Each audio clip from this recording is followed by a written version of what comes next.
All right, you're all set. All right, great.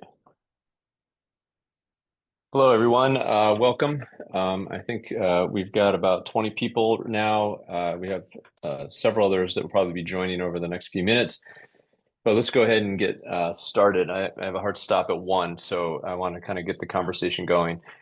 Welcome to this webinar. We're going to be talking about generative AI today. We're going to do kind of an overview of generative AI, talk about use cases, and then talk about 9 trends to watch in 2025 and into 2026 on generative AI, which I think will be driving a lot of activity in startups and in business adoption.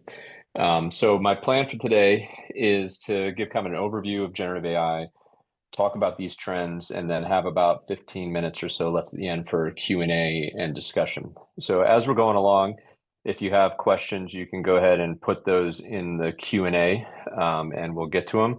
I see someone has their hand up already, but if you could go ahead and just put those questions in the Q&A, if you put them in the chat, we'll put those in the Q&A so that I can take a look at them as we move along.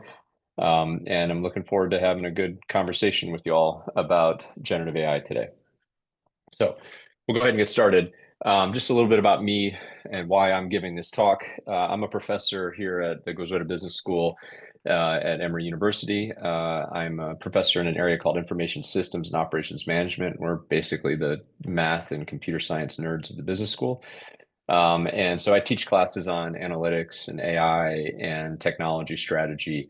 And I'm currently serving as Senior Associate Dean of Graduate Programs, which means I oversee all of our graduate programs here at the Generative Business School, all of our MBAs, our Masters of Finance, our Masters of Business Analytics, et cetera. My background is I have a PhD in business with a focus in information technology and a master's in undergrad in engineering. I've been a professor for 17 years. I've been at Emory for almost a decade. And prior to that, I was at the University of Arizona and George Mason. Prior to being a professor, I was a management consultant at Accenture during the dot-com boom. And there's actually a lot of really interesting parallels to what's happening right now to what happened in the late 90s and early 2000s. And I think we can draw some lessons from that in terms of angel investing and others. And then I also worked as a research staff member at IBM for a little bit while I was doing my PhD and after my PhD.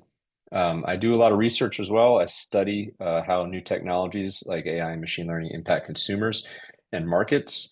And when I'm not doing my day job, I'm an active angel investor here with the Atlanta Technology Angels. And if you're not a member and you're on this call and you're interested in angel investing, please check out our website and think about signing up to come to a meeting as a guest just to see what we do. It's a lot of fun.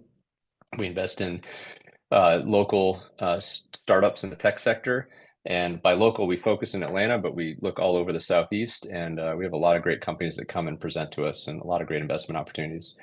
I also do some consulting. I recently started a small boutique firm with a colleague of mine from Emory called Guidant, doing some advising and consulting on AI strategy, and do some advising. And if you want to learn more about me or get in touch with me, you can go to my website or my consulting website, and there's ways to contact me through there.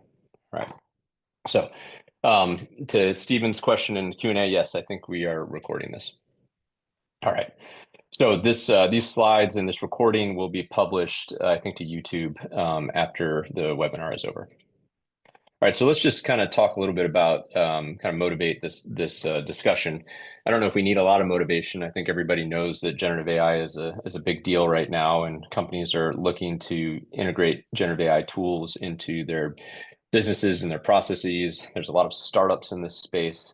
There's a lot of hype in this space. But this gives you an example here. This is a McKinsey and Company survey from late 2024 that asked several hundred companies and organizations about their use of AI in at least one function. And you can see kind of the rise of this over the last 7 or 8 years. And if you notice the last year or two, the big increase has been driven primarily by integrating generative AI. So, AI has been around for a while. Companies have been using AI in a predictive analytics sense for a long time. But this use of generative AI is a new use case and changing a paradigm in how companies think about AI. And the idea of generative AI has pretty much captured the zeitgeist. When we think of AI now, most people think of generative AI, although that's not exactly the case in terms of when we think of AI in practice.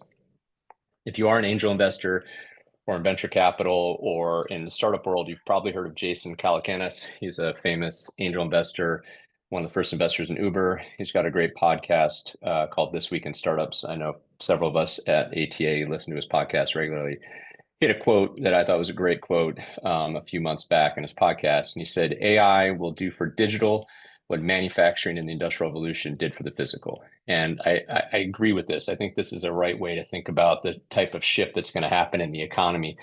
If you think about how industrialization, manufacturing impacted the way we produce physical goods in the world a couple hundred years ago and how that impacted the economy, we're in a situation now where generative AI is going to have similar types of implications for the production of digital goods and digital services. And so, we're looking at higher scale production, more efficient production, access to more digital goods, access to a lot of things that we didn't have before. So we're looking at a trend here, the beginning of a mega trend in my estimation of kind of how the world works and how business works.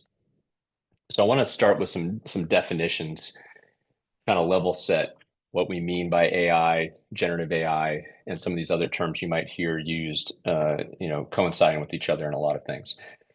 First, let's talk about the term just artificial intelligence in general. This term's been around for a long time. The idea of artificial intelligence and thinking machines goes all the way back to Alan Turing and the work during World War II to decode the Enigma machine. If you're a computer scientist, you probably know of the Turing test, which is a test that Alan Turing, named after Alan Turing, about trying to being able to figure out the difference between a human or a computer.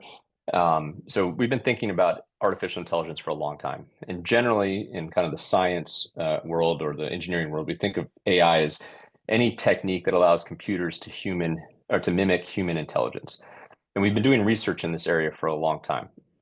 There's another term you might hear called GoFi, which is good old-fashioned AI. This refers to the research that was done through the 50s, 60s, all the way up into the early 80s on trying to build artificial intelligence solutions to do human cognitive tasks like playing chess and other things like that. Those approaches were generally very focused on defining all the potential decision paths that might have to happen in a computer, outlining those, and a priori knowing what the computer would need to do in different situations.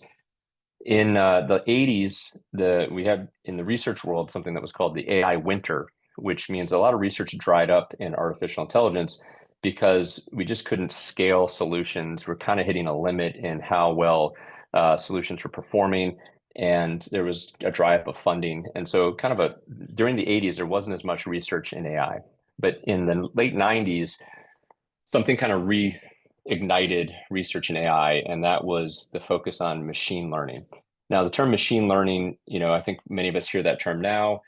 There's different things that have had similar meaning. There's different terms for kind of the same thing over the last couple of decades. There originally was called KDD, knowledge discovery from databases. Then we had the term data mining was very present. Statistical learning and machine learning are all kind of similar ideas.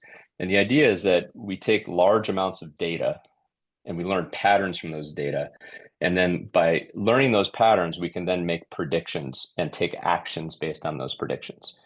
So the paradigm shift in AI around machine learning was that instead of trying to know ahead of time what a computer would need to do and program that in, we use large amounts of data and a probabilistic mindset in order to kind of learn what are the right things to do in given situations. So very data-driven approach, not trying to figure everything out ahead of time.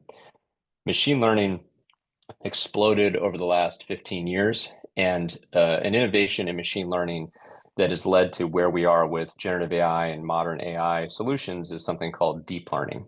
Deep learning is a subset of machine learning. Same idea. We take large amounts of data, we learn patterns from those data, we use those patterns to make predictions.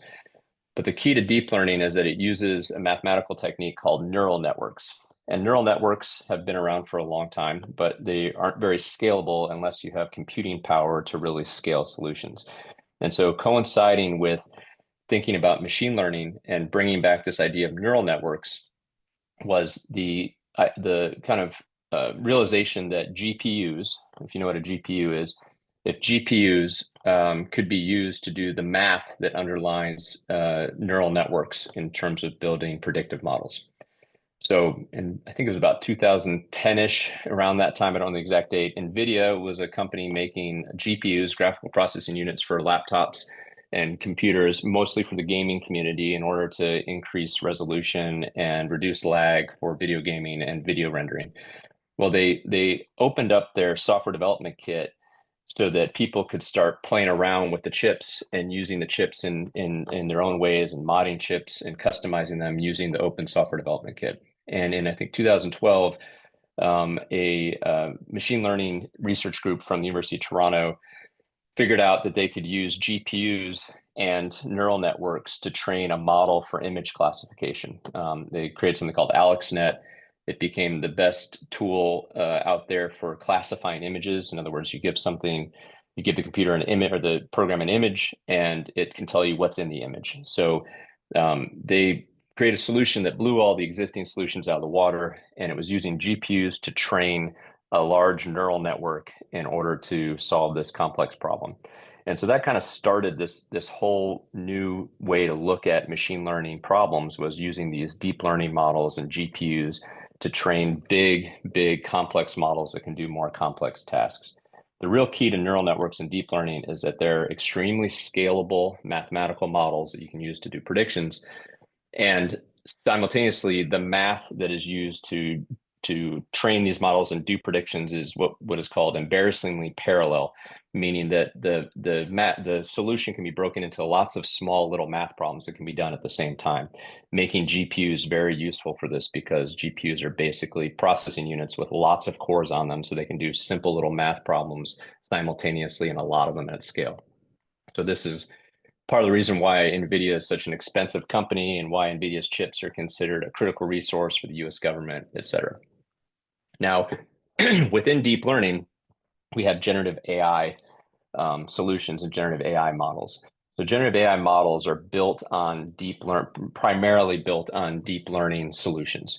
So deep learning neural network models are the things that drive the way our generative AI models work. So one of the really big important models is the transformer model, which was introduced in a paper by some Google engineers in 2017, called Attention is All You Need. If you want to read a paper, that's a great one to go read. But the idea is that we're still using deep learning models, but now we're using deep learning models to do a slightly different task, which is generate new content. And we'll talk about the difference between generative AI and other types of AI in just a second. And then within generative AI, there are a lot of different types of models for generating stuff. The most common is the large language model, which I'm sure you're all familiar with. If you use ChatGPT or Claude, the underlying model there is a large language model. However, most of those apps now have also image generation models and other types of things built into them. So they're what we call multimodal, or LMM, large multimodal models, because they have different modes of input and output: text input, text output, image input, image output, and any combination of those types of things. So this kind of gives you an idea of kind of the hierarchy of these different definitions. And then one last term you should just be aware of is something called AGI, which is artificial general intelligence. And, this is, if you know Ray Kurzweil, this is the singularity. This is, Skynet, Terminator. This is the idea that you have you're able to completely replicate all the intelligence tasks that a human is able to do through some sort of computer or software solution. We're probably still a little ways off from AGI, but we're a lot closer to it than we thought we were if we go back just a few years before ChatGPT and all the generative AI boom. It's also interesting to note that Sam Altman, who is the head of OpenAI, he's stated publicly many times that his goal is to create the world's first artificial general intelligence. So that's where the people that are creating these technologies are trying to move to. So let's talk about a dichotomy that I think is interesting, is important to understand when we think about AI solutions in business. Now, this term analytical AI is relatively new. I've seen it in some recent reports. One great report, if you have a chance to check it out, Stanford has the Human AI Interaction Research Group, and they have something called the AI Index. And this is the second year they've released it. It's basically a meta study of all the different studies out there about AI across things like the economy, society, education, research, etc. But they've been using this term analytical AI, and analytical AI is basically an umbrella term meant to cover all the things that are AI that are not generative AI. And what that typically means is analytical AI is focused on things like predictive analytics, pattern recognition, decision automation, dealing with structured data, typically very domain specific. So, for example, I was teaching a class yesterday, and one of the MBA students had a startup. And what his startup does is takes pictures of crop fields and then, based on the picture, decides whether or not they should be applying pesticides to a certain part of the crop field.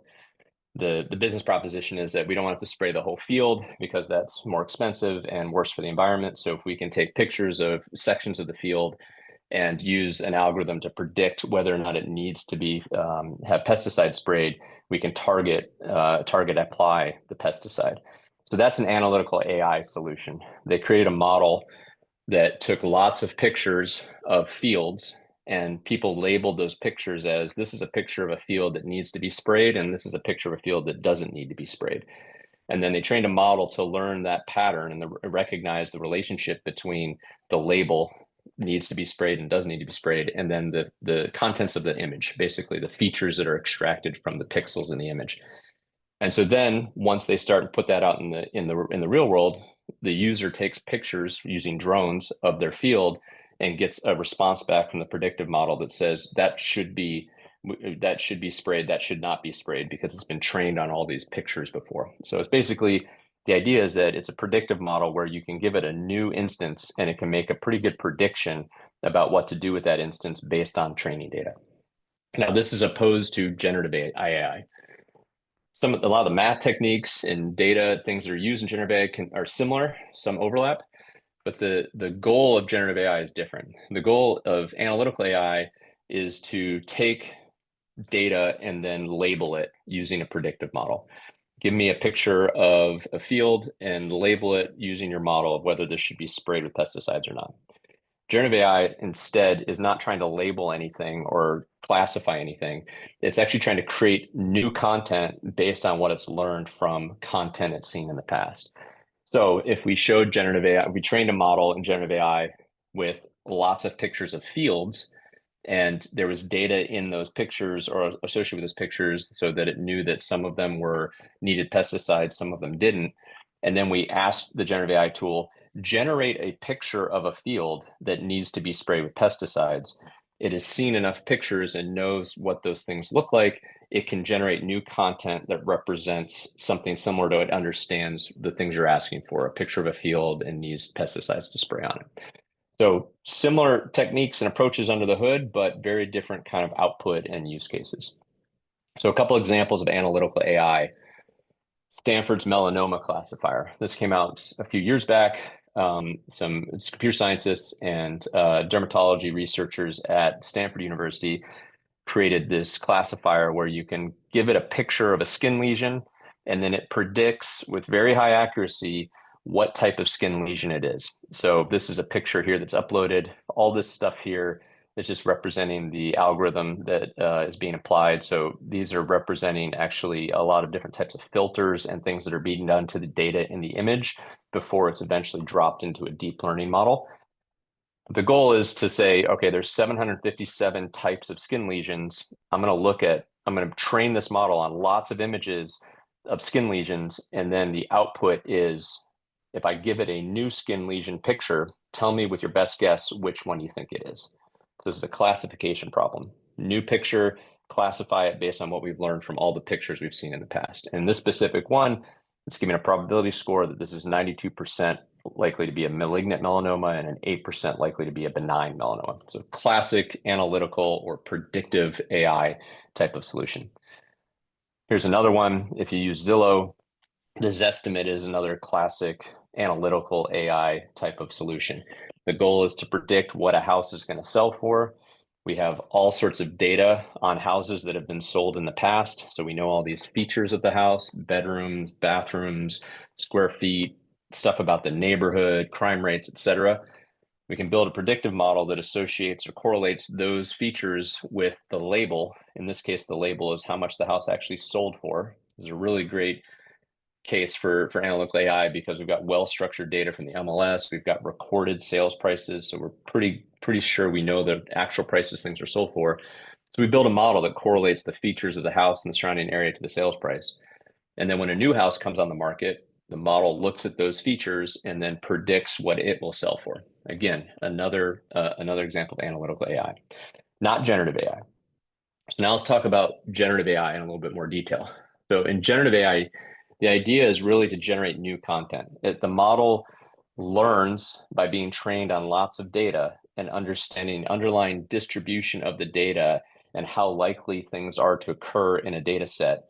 And then when you ask it to generate something, it's generating an example based on what it knows about the thing you're asking for.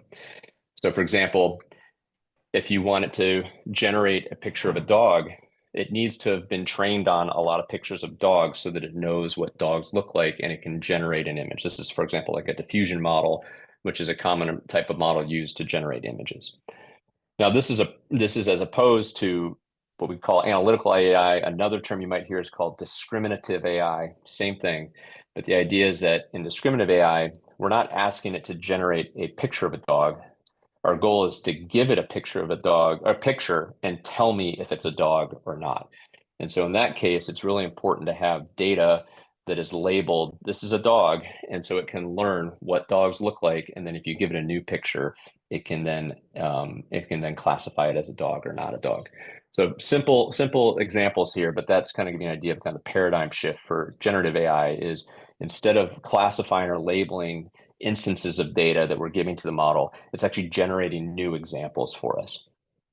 All right, so under the hood, large language models are essentially next word prediction machines. The transformer model, which is under the hood of most of the commercial large language models, was designed to do this. It was designed to complete sentences. You give it a prompt, and then it would figure out what the next word is going to be. So in this example here, this is using like BERT, one of the original transformer models, or one of the original GPT models before ChatGPT was created. Just a note, GPT, generative pre-trained transformer. So it's the transformer model. You prompt it with the question, and then it figures out what the next word should be, and the next word to be after that, and the next word to be after that. So they're probability models, and they've been trained on lots and lots of sentences and a lot of text. And so you give it the question, and then it understands, given that, what's the likelihood of the next word going to be based on all the examples I've seen in the past. And so here, 31% of the time, it thinks is should be the next word. And so it builds a sentence by grabbing words based on its predicted probability of what should be the next word. Now, you should notice here that it's not always predicting the one that has the highest probability to be the next correct word. And that's on purpose. So there's things called temperature built into these models, and so that it's not always just picking the next most probable word every time it writes a sentence. Because if it did that, then we'd have a lot of kind of repeat output, and everything would kind of sound the same. So there's a little bit of randomness kind of programmed into this as well, so that we're not, there's some kind of, serendipity is another way to think about it in terms of what the output is being generated. But, in its purest form, that's what LLMs are. We're giving input in terms of words that are tokenized. I'll talk what that means in a second. And then we're creating output by doing a next word generation machine. Here's an extremely oversimplified view of how a large language model chat app generates responses. So you have a chat app. So this is our ChatGPT window, for example. You type in a prompt, and I'm just assuming all text here, not multimodal stuff. I type in a prompt, and that prompt gets submitted to my large language model. And so purposely drew this as a black box. There are safeguards in place. So before that prompt is submitted, it's usually checked based on some rules and guardrails. And then if that is allowed to pass through, that text has become what's called tokenized, where the text is broken into tokens. And I'll show you what some tokens are in a minute, but basically means that they're kind of, think of them as like individual words. We might drop like INGs and punctuation and stuff like that. The reason it's tokenized is because those tokens then are converted into numbers or vectors of numbers. Because when we get into the actual math and large language model, we need numbers, not letters. So there are tokenization libraries that will take words, break them into tokens, and then convert them into their corresponding vectors. And those vectors then are fed into the LLM as input. And then the LLM takes this prompted text, the tokens of that, and it generates new tokens in an iterative fashion. It generates an output token and then another output token and then another output token. And then those tokens, and often the batches of those tokens, are checked for across guardrails to see if they're safe before a response is put out. And then part of this process is there are stopping rules. So the LLM is trained to know when it's gotten to kind of a stopping point in the response. And there's a couple different approaches to this, but there may be what's called a stopping token, or this is part of, if you've heard of reinforcement learning from human feedback, but this is part of the idea of humans sat down and interacted with the ChatGPT app over and over again and gave feedback and scoring to it so that it got good at knowing what type of responses to write and when to stop its responses. So in a nutshell, this is what's happening under the hood for a text-based LLM. And so tokenization, this gives you an example of taking text that was put into Llama 3 8 billion parameter model. And so the different blocks show you the tokens. So large was a token, language was a token, tokenization was split into 2 tokens, et cetera. Why does that matter? Why do we care? You may hear the term vector databases. And the idea for vector databases are that when we put data into a large language model, it needs to be turned into vectors of numbers. And so we need a way to convert text and other things into those vectors to put into the model. And so tokenization is kind of the first step. We take the text, we make tokens, and those become vectors of data, and then that can go into the model. Another thing to know is that pricing on most of these models, if you're using an enterprise API type of connection, is token based. So how many tokens in and how many tokens out in terms of responses and prompts is typically the way pricing is set up. So tokens are kind of the unit, if you think of this as a utility that things are being charged on. Now, when we talk about the use of these models and compute, there are 2 types of compute that you should be aware of. There's training compute and inference compute. So what I mean by compute? I mean, if we have GPUs that need to run so that models can work, there's computing expenses to that, right? There's power use, there's power expenses, or if you're using AWS or Azure or something like that, you're paying for a certain amount of cycles run per chip per hour. So there's computing costs. There's 2 basic computing costs in these models. One is the upfront training costs, and you can kind of think of this as like CapEx. In order to build one of these big models, you need to train them to be able to be good at making responses. And so there's compute costs in just training the model to be able to do what it's going to do. And then there's what's called inference compute. And you can think of this as like variable costs. So every time someone uses a generative AI model, like ChatGPT, and you type in a prompt, that prompt needs to be tokenized. It needs to be sent in the model. The model needs to run, and then it generates response that needs to come back. So there's compute resources that are needed for that part. The inference means we're giving it an input and it's giving us an output. That's the inference process. And so there's compute costs to that as well. So just some numbers here. This is the estimated training costs and compute of selected AI models. So if you look at, for example, Gemini 1.0, this is, a couple $100 million in training costs and 100 billion petaflops to train that model. Note these are on log scale, so we're going up by factors of 10 on each one of these. Whereas GPT-4 a little bit less, right? So it gives you an idea of the scale and the CapEx required to build these foundational models. Inference price means running the actual prompts and getting responses.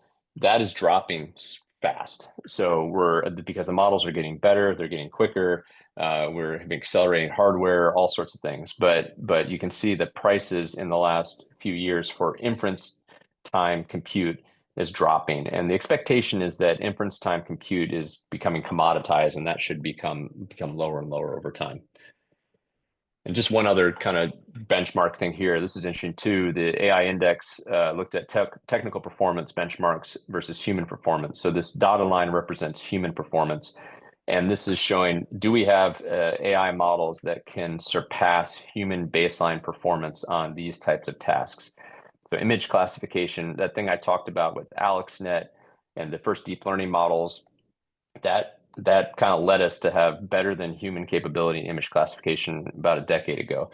But now we're surpassing or coming close to surpassing human performance in many intelligence tasks like visual reasoning, English language understanding, competition level mathematics, etc. So these things are legit. I mean, they're doing very complicated things. In terms of economic impact, this is from McKinsey and Goldman Sachs. And Goldman Sachs thinks that generative AI could raise the global GDP by 7% over the next 5 to 10 years. And this is the estimated global impact in trillions on the global economy from McKinsey. And these black bars were estimates from about 4 years ago before generative AI became such a big thing. And the blue is representing the additional value that will be generated from just the add-on of generative AI to what we're already doing with AI. This estimate is actually from a year and a half ago, and I would think that given the adoption of generative AI and the potential for generative AI, these are probably even bigger than what these estimates are. So huge potential economic impact from these technologies. So I'm going to talk about a little bit about use cases, and then I'm going to spend about 10 minutes talking about some key trends, and then we'll open it up to questions. So basic use case, the most common use case for generative AI right now is ad hoc use by employees in organizations.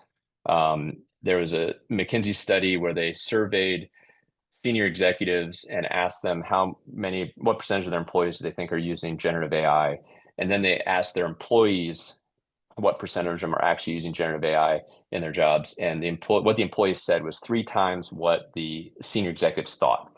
So the perception from senior executives is, oh, we're just getting started in this, but the employees are already adopting this and using this a ton. So there's some interesting questions from a policy standpoint. I don't really want to focus on that too much, but what type of policy should you have about use in your company? Because all your employees are using this stuff anyways, and you have to think about privacy and security around these tools.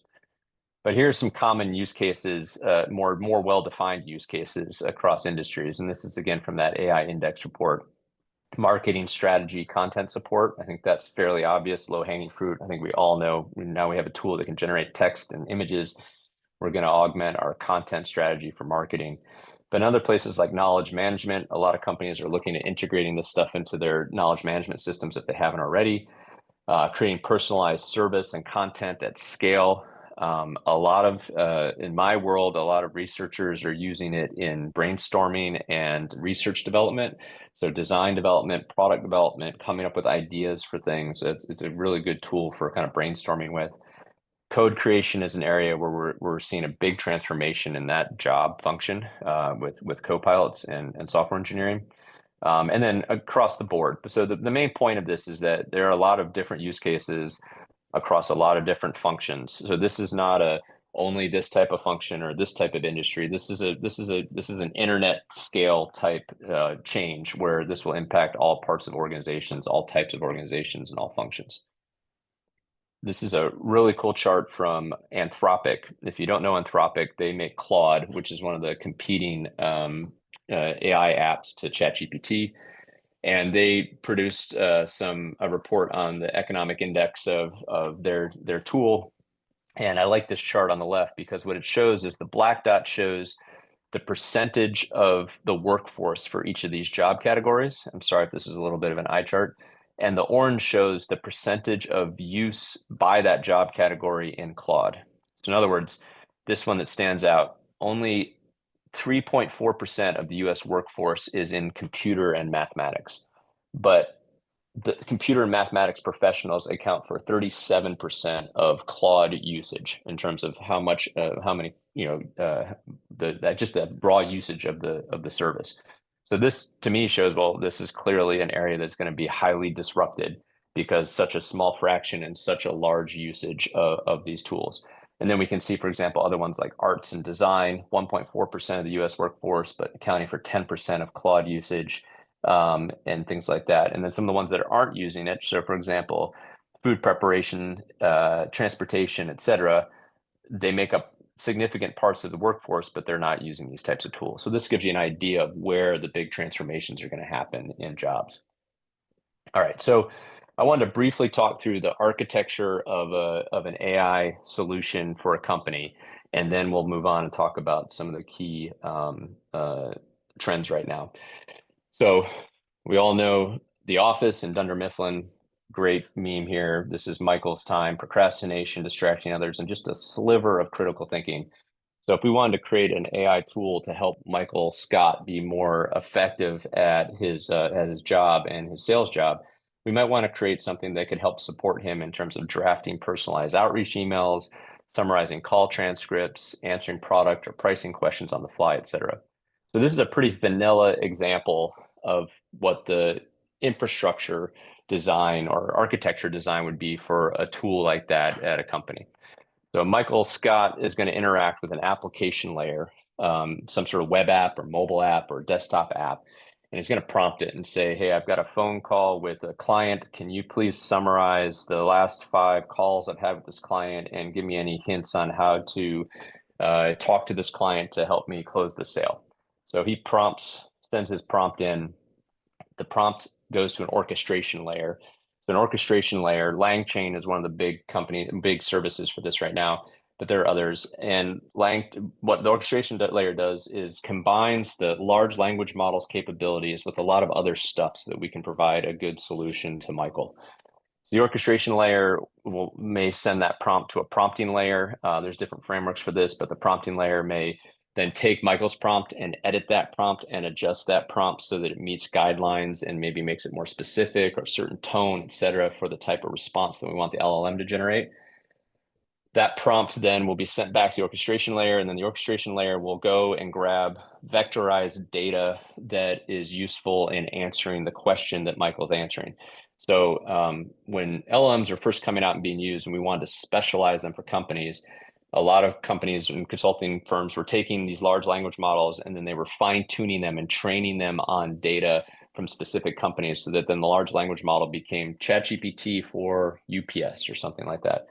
Now, the kind of more common approach is instead of modifying the large language model, let's actually have an information retrieval system where when a prompt comes in, we go and we query a data store that has a whole bunch of data and find the most relevant data for that prompt, and then bring that data in and pass it to the LLM with the prompt. So if you've ever used ChatGPT and you've uploaded a spreadsheet to it, or you've uploaded a PDF and asked it questions about that file, it's kind of the same idea. You're passing along relevant data from your data store in your company with the prompt to the LLM. So the LLM doesn't innately know all this data, but you're passing the relevant stuff to it so that it can use that in its response.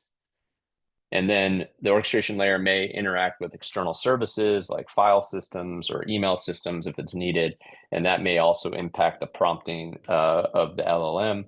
And then eventually response comes from the LLM, and that may be modified, checked for guardrails and those types of things. The orchestration layer eventually gets sent back to Michael Scott. And again, this is very simplified, kind of explanation of how these things works, and each instance can be different. And then on top of that, there's typically a monitoring and compliance layer that's keeping track of everything for reporting purposes and compliance. All right. So for, let's say, 5-10 minutes, I'm going to quickly go through 9 trends to watch in terms of kind of state-of-the-art generative AI stuff. And then we'll open it up for discussion and questions. So first, verticalized AI. Domain-specific AI models and tools that are designed for particular industries or particular functions. So think this, but on a commercial type of scale. So instead of a company going out and building this for themselves, a third party off the shelf solution that is designed for helping people in the sales industry be able to satisfy or to do a better job in sales. So verticalized models, why they matter, these types of verticalized solutions are tailored to specific training data in a specific context, better integration with industry-specific software like plugging into CRM for marketing solutions, et cetera, and more useful out of the box. These types of tools potentially allow companies to leapfrog the investment in infrastructure and digital transformation you would need to build your own type of solutions. And there's tons of examples of these. So Harvey is a big one for the legal space. This is a LLM designed to help lawyers. I'll give you a second to think about why it's named Harvey. And then there's Jasper for marketing, Hippocratic AI for doctors and medical professionals. And then this is like hyper focused. This is adaptive. It's AI powered financial management platform for construction firms, right? So you can see like very, very, very niche use case here, but this is one big trend happening. Harvey because of suits. All right. Second big trend is models at the edge. If you've been paying attention to the models being released by OpenAI or Llama, the Llama model from Meta or Gemini, they all have these big, powerful models, but they also release these smaller models. And why would they release these smaller, lower parameter models? Well, there's a desire to have the ability to embed models at the edge. So in the IT sense, what that means is in edge computing devices. So putting a model embedded on a chip in a phone, embedded on a chip in a computer and a laptop, embedded on a chip in a Tesla, embedded on a chip in one of Elon's new robots that's going to be walking around and cleaning all of our dishes. So by making models smaller so they don't have to run in data centers so that they can actually run on chips embedded in edge devices, we can increase speed, we can increase privacy and security because the data stays local.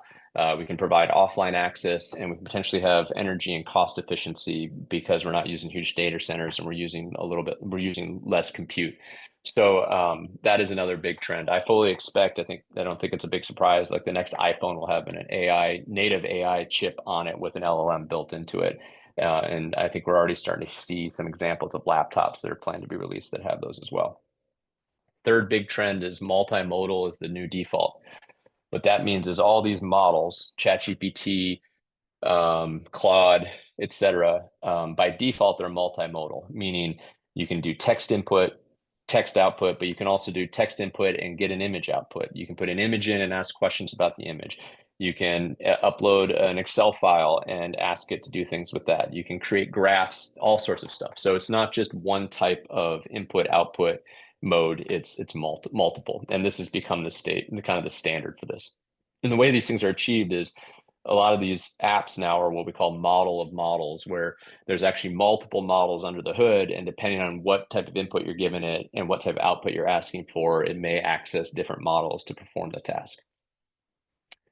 Next big trend is AI first business models. And the idea here is that AI can be the primary driver of value creation for a company. And there's kind of two flavors of this. One is AI as the product, creating an AI, the company around a new AI product, which I think is pretty obvious, right? We have tons of startups and companies trying to do this. But I think the more interesting example is AI as the core operating system for the business, meaning I can use AI to do a lot of the things that I normally would have to hire people for in order to build and grow a business. A lot of venture capitalists have talked about this, Andreessen Horowitz, Jason Calacanis. The idea that we will probably have a unicorn startup in the next several years that has one or two found people, and that's it. They don't grow the company to grow the staff to grow the company. And that's really the idea that how much stuff can we outsource or use AI to do for us?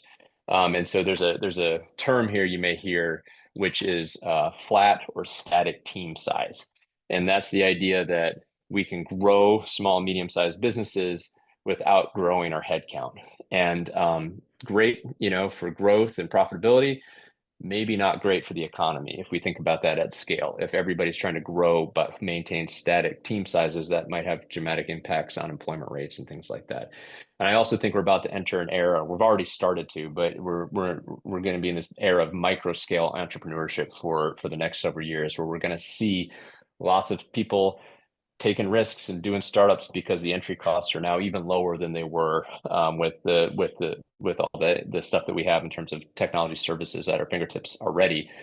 Generative AI makes it the cost of trying something and experimenting even lower. In fact, just yesterday, I was teaching this class to our one-year MBAs, and one of the one-year MBAs, he's a lawyer, no programming experience. He came up to me and he had showed me he built this thing on Replit.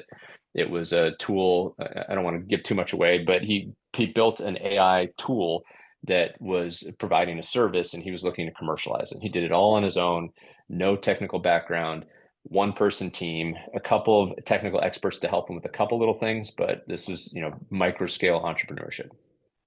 All right, fifth key trend, co-pilots everywhere. SaaS companies are racing to embed AI co-pilots in everything they do, because if they don't, they can quickly become obsolete by new startups that use AI to do things more effectively than existing SaaS solutions. So, we're seeing things like Salesforce and Microsoft and others, embedding co-pilots and productivity software. And that trend's just going to continue. And there's going to be an expectation that we have kind of this always-on collaborators with us in the normal software and services that we use. So expect co-pilots to be everywhere. And just as an example, if you're a programmer, you may have heard of Cursor.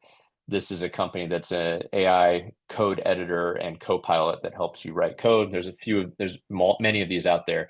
But just to give you a sense of how quickly this is happening, this company went from like a $100 million valuation 7 or 8 months ago to a $10 billion valuation just this last month, because the adoption rates are so high for this tool. So big expectation in co-pilots being everywhere. And just a little data on their effectiveness. This is a recent study that's come, I don't know if it's out yet, but it's going to be in the Quarterly Journal of Economics. And the study basically randomly gave co-pilots to customer service representatives at a company, and then they measured productivity of those customer service reps by different measures like complaint resolution, customer satisfaction, call times, et cetera. And by having a co-pilot, it increased their productivity by 14% on average. And the biggest improvement was with the low-skilled workers, by a 35% improvement in their productivity, and not as much, if any, improvement in the high-skilled. So we're going to see impact. And from the workforce, is another very interesting question is this stuff going to de-skill our workforce? In other words, if we all have AI assistants, do we need to be as skilled? And if we don't need to be as skilled, do we need to get paid as much? And so there's a lot of debate about what's going to happen there.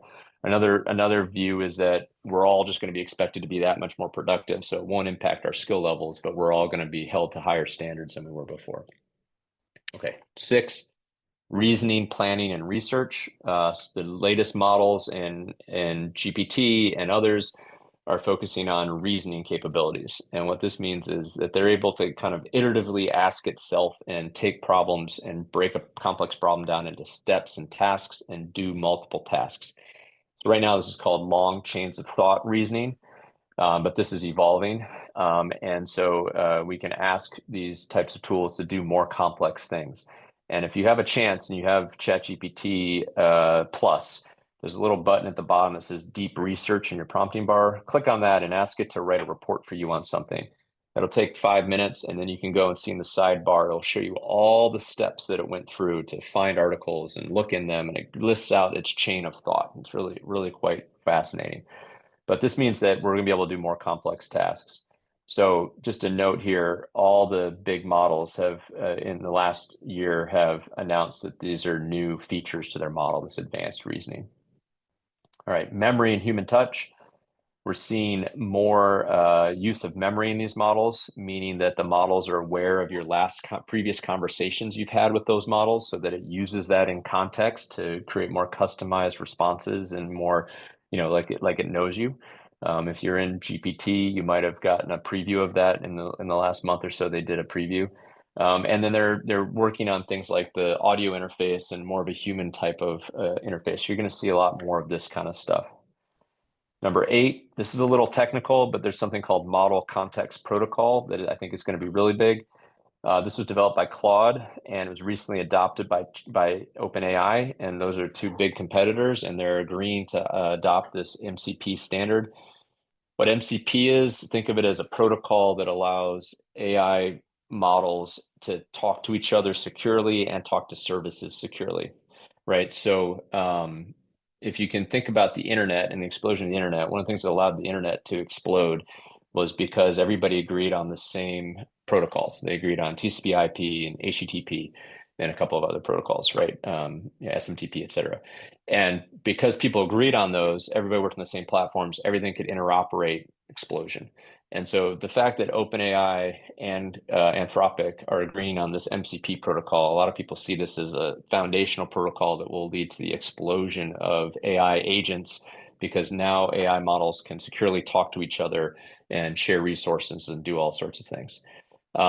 So that leads to the last big trend, which is AI agents, autonomous agents working towards a goal. This is really a culmination of all these things I've talked about up to this point. Having goal-oriented behavior, planning and decomposition problem, being able to use external tools like email systems or travel websites and things like that, multi-step reasoning, and then some sense of autonomy. So I fully expect in the next few years, we're going to have AI agent stores like we have app stores. There's going to be AI agents that are designed to do all sorts of things. And we're going to start to see these things in daily life and in business. So I talk a lot. I'm sorry.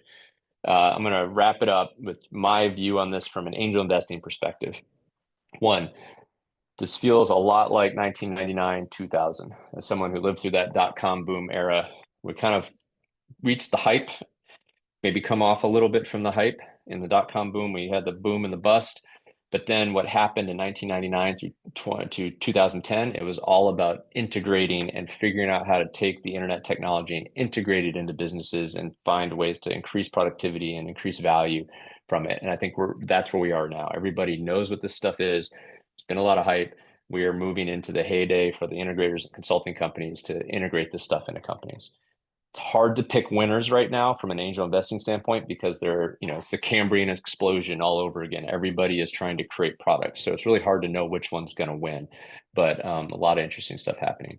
I personally think, just like in the 90s and the 2000s, the orchestration layer or the middleware layer is where a lot of money is going to be made. Because if you create these things that can connect stuff together, service ties things, I think that's a really productive place for companies to look.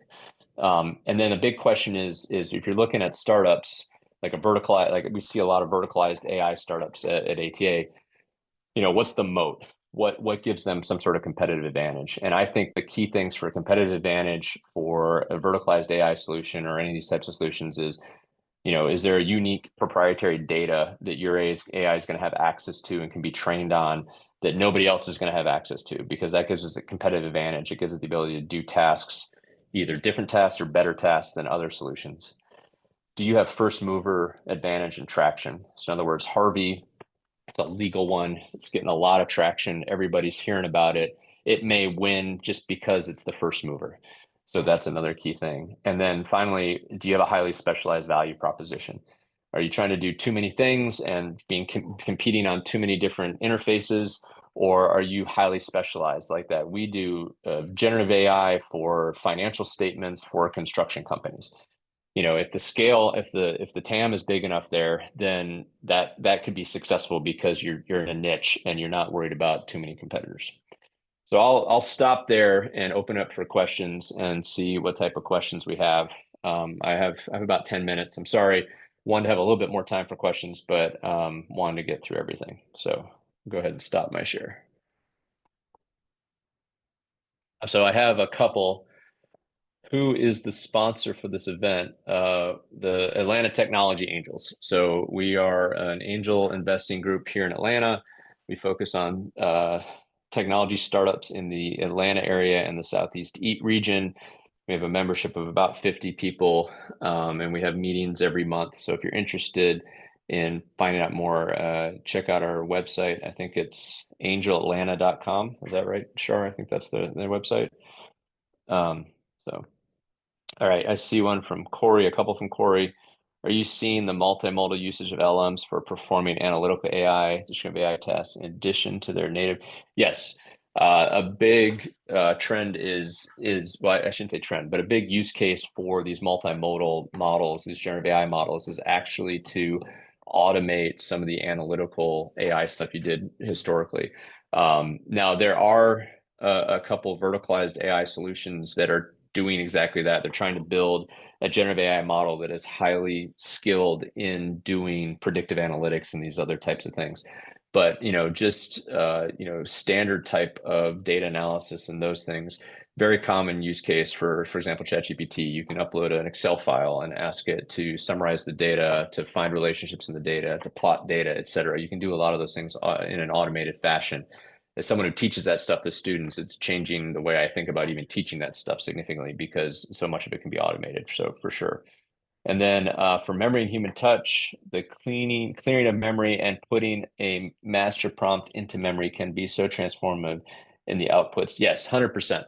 So we didn't get into that, but in most of these tools, you can put in what's called a master prompt, meaning that like you kind of pre-prompt the tool to think about things in a certain way. Like I always want you to respond to me as if you were an MBA student, or if you were a consultant at McKinsey, or if you were an engineering expert or something like that.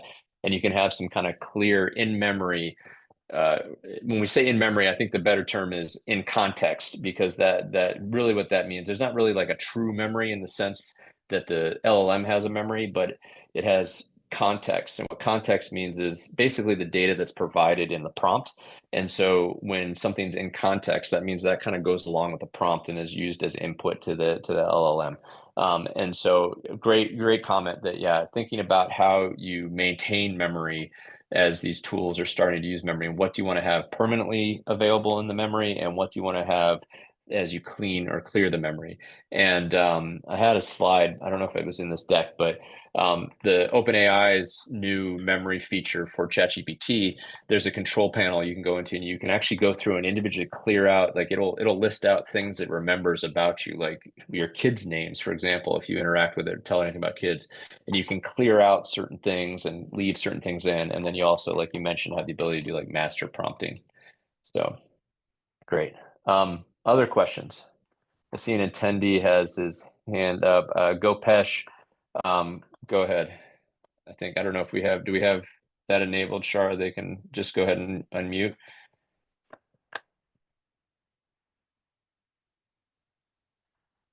Or Gopesh, maybe type it into the Q&A and I'll see it there. Oh, there's more. Sorry. There's a few more. Are there particular risks that the investment community are concerned about with AI propositions? For example, custom models versus yes. Depending on the industry you're in and the types of regulations and scrutiny you have, that will heavily drive what types of solutions you choose to do.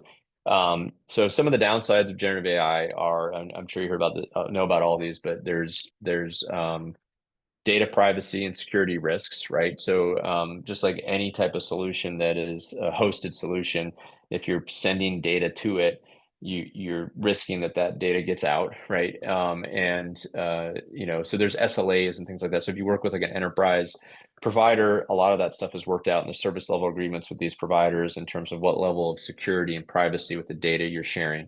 But sometimes that's not good enough for certain industries or certain companies, so they might want to have tighter control. So we see often in financial services and medical services, oftentimes what instead of using like the ChatGPT, or sorry, I shouldn't say ChatGPT, the GPT API to build a solution on, and you're actually interacting with their cloud service, you might actually go out and get Llama, which is an open source model from Meta. And you might actually, if you have staff that then would take that model and implement a local solution that's on-prem, all the data stays on-prem within your network. You're not doing anything over the cloud, and you have a lot more control. And then maybe you can customize it a lot more in order to do things like guardrails and checking for hallucinations and that type of stuff. So we do see kind of, in the industries like finance and medicine in particular, a lot more concern about these types of things and having kind of like a private cloud or on-prem solution versus using one of these enterprise API solutions through like a GPT or something like that. But I think all these companies realize that that's an important factor for many companies. So they're working to make these things, more useful for industries that have those types of concerns. All right. Recent comment by Eric Schmidt and Paul Tudor Jones. AIs are concerning. Have you thoughts on risks can be better assessed? I mean, there's risks. Look, that's a really tough question to answer because we're at the beginning of technological revolution. And so it's, we can pontificate on what we think is going to happen, but the real answer is we don't know what the outcomes are going to be, how life and work and everything is going to be changed by this. So it's hard to say, but I mean the key risks are de-skilling the workforce, job loss and job replacement, or less job replacement. Um, there's even people I've heard talk about risks to education and human cognitive capabilities because we're offloading so much of what we normally would do to keep our brain working to these types of tools. And then there's risks about inequalities, and those inequalities getting bigger because people that have access to this stuff versus people that don't. So there are a ton of risks to think about, just like with any technological revolution. So I don't really want to go down that path too much, especially for the sake of time. But it's a very interesting thing to keep a look at. I highly recommend that AI index report from Stanford, the 2025 report. It's an thick 500-page report, but it's mostly charts. But it has sections on the economy, it has sections on education, it has sections on public policy, et cetera. And so you can go through that and you can see kind of where everything is and where those stand. You can look at regulations that are happening and across the world. You can look at projections for job loss and job growth and all those types of things. It's a great report to look at and kind of get a holistic view of these things, these types of risks. Um, what resources do you recommend to executives, better track development in various use scenarios? McKinsey's great. I mean, they have a whole thing on generative AI, and they're pretty good at keeping up to date stuff on there, and blog posts and things like that. But it's McKinsey, so at the end of the day, they're going to try to sell you. Their main goal is to sell you consultant services. Another great resource is A16Z, or the Andreessen Horowitz venture capital firm.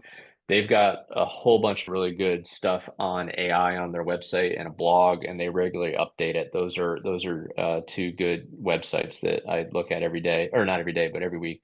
There are also great AI newsletters. There's one called Superhuman that you can subscribe to, and every day you get a little thing in your inbox, and it kind of gives you like the big stories in AI for the day. That's great. And then there are great podcasts out there too. The This Week in Startups from Jason Calacanis. Even though it's startup focused, it's almost always about AI stuff because that's the hot thing right now. NVIDIA has a great AI podcast. The Andreessen Horowitz venture capital firm has a great podcast that's mostly about AI. And then another one I've been listening to lately, I think, is BG Squared. It's Bill Gurley and what's the other guy? I'm spacing on his name, but it's another famous venture capitalist, and they just chat about stuff, and it's a lot about AI stuff right now. So lots of great stuff out there. But I'd recommend getting on an email list, one of these newsletters, and checking out those few websites. Okay. Um, I don't. This isn't really a question. It's kind of a statement. EdTech future and investment using AI and Gen AI. I'm guessing maybe you're asking what is it? Yes. I mean, this is going to disrupt education. Bill Gates has a great quote from about a year ago. If you think about the commercial price of GPT plus or ChatGPT plus, $20 a month, even if you pay that, you can put a college or graduate student level tutor in the pocket of every child in the world for $20 a month, right? And that's if you're paying full freight.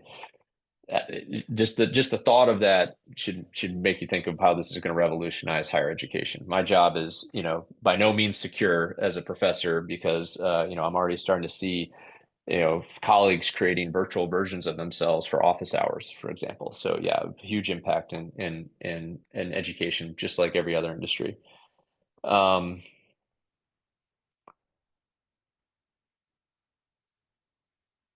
so the Bruce, I don't have any strong feelings about who to advise, but I'm happy to talk to you offline about it. If you go to my website and shoot me an email, we could have a quick talk about that. All right, and then yeah, Brad Gerstner, thank you from Altimeter. Yeah, that's the other BG and BG squared. Thank you, Corey. All right, so I think that's all the questions. I appreciate the time. Again, if you'd like to talk to me more, you can check out boxed.com or guidant.com. And if you'd like to know more about ATA, join us. It's a lot of fun. It's a great group of people. We see all the early stage stuff happening in Atlanta and in the Southeast. And we think we have an impact in the ecosystem with our investments.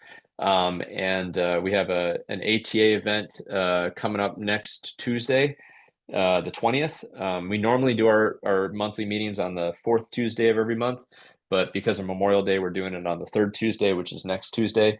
So join us, come check it out. No cost to come see what we do.